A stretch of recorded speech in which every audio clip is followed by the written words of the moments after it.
大基本千万字，大家要跟大家做伙来捌一日。古早人讲卫生食母菇，亲像食豆腐，啊若母菇食卫生，就亲像食铁钉。今仔日要甲大家小解这一字，就是钉，倒用钉读第一条。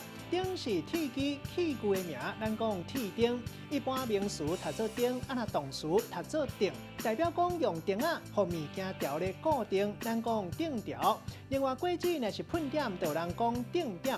带大家做过来小解这两个词。头一个读做钉孤机，代表是一个对一个来输赢。第二个词读做钉筋，字面的意思是讲树根种入土，代表有基础真稳定。嘛会当讲是一个人拢无震动，会当讲是坐几步拢无散位，亲像钉筋。咱用一句话来举例，甲这两个词合做伙。譬如讲阿明搬来这已经20多冬啊，早就已经钉筋啊。最近一个厝边拄拄搬来，真歹斗阵，卡袂着，就要招人冤家，招人钉孤机，害阿明实在足头壳疼。今仔日小解这一日读做钉，另外一个音读做钉，提供予观众朋友来参考。